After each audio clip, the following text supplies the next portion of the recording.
Selamat datang, sahabat Abapedia, Hanaris Wellness, menyertai Anda dalam diskusi yang sedikit panjang. Kita akan membahas rangkuman penting dari berbagai teknik komunikasi yang bisa membantu anak dengan Autism Spectrum Disorder atau ASD. Penting untuk diingat, tidak ada satu teknik yang cocok untuk semua anak. Setiap anak itu unik, dengan kemampuan, minat, dan tantangannya masing-masing.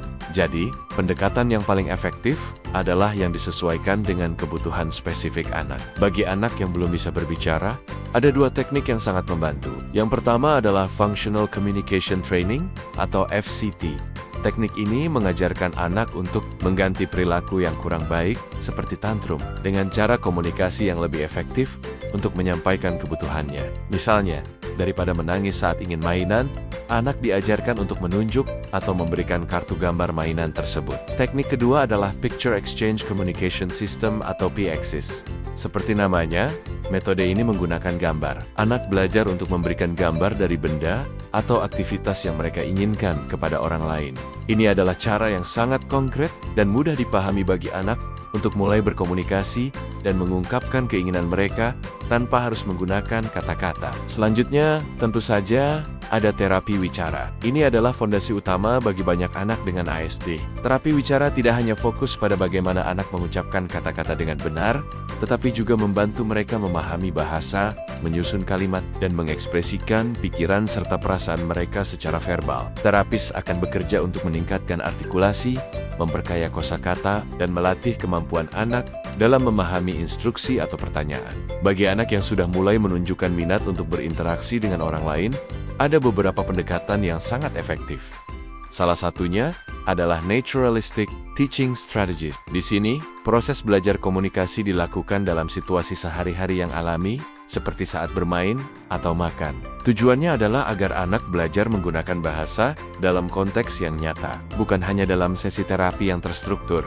Kemudian, ada Social Stories atau cerita sosial. Ini adalah cerita pendek yang dibuat khusus untuk menjelaskan situasi sosial tertentu. Misalnya, bagaimana cara menyapa teman, menunggu giliran bermain, atau apa yang harus dilakukan saat merasa marah. Cerita ini membantu anak memahami isyarat sosial yang mungkin sulit mereka tangkap dan memberikan panduan langkah demi langkah tentang bagaimana merespons dengan tepat. Dasar dari semua interaksi sosial adalah atensi bersama atau joint attention. Kemampuan untuk berbagi fokus pada satu objek atau aktivitas yang sama dengan orang lain adalah kunci.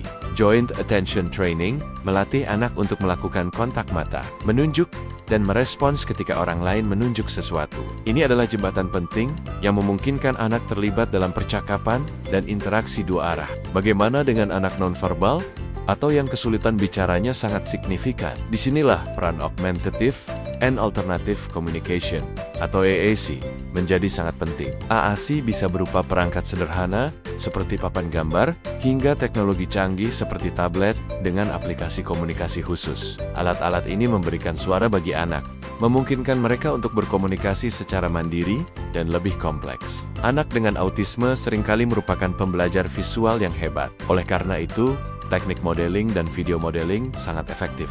Modeling berarti kita sebagai orang dewasa memberikan contoh langsung bagaimana cara berkomunikasi yang benar. Sementara video modeling menggunakan rekaman video, baik yang menampilkan anak itu sendiri atau orang lain untuk menunjukkan perilaku komunikasi yang diinginkan. Anak bisa menontonnya berulang kali dan meniru obrolan yang mereka tonton tersebut. Saran saya hendaknya bijak dan cerdas memilih video yang akan mereka saksikan.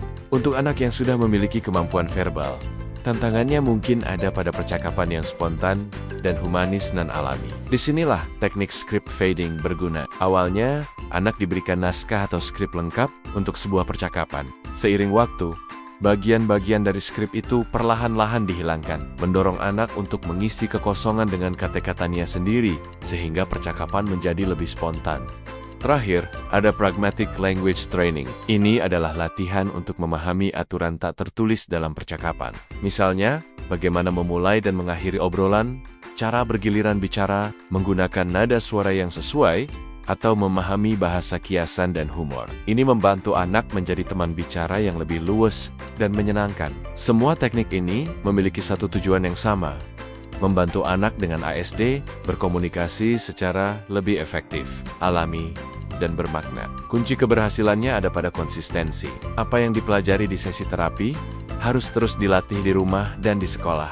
Kerjasama yang solid antara terapis, orang tua, dan guru sangatlah penting. Dengan pendekatan yang positif, penuh kesabaran, dan terarah, kita bisa membantu setiap anak dengan ASD untuk berkembang, mengekspresikan diri mereka, dan berinteraksi dengan dunia di sekitar mereka dengan lebih percaya diri. Terima kasih sudah menonton video ini. Semoga informasi ini bermanfaat. Jangan lupa untuk like, share, dan subscribe channel kami untuk konten-konten bermanfaat lainnya. Sampai jumpa di video berikutnya.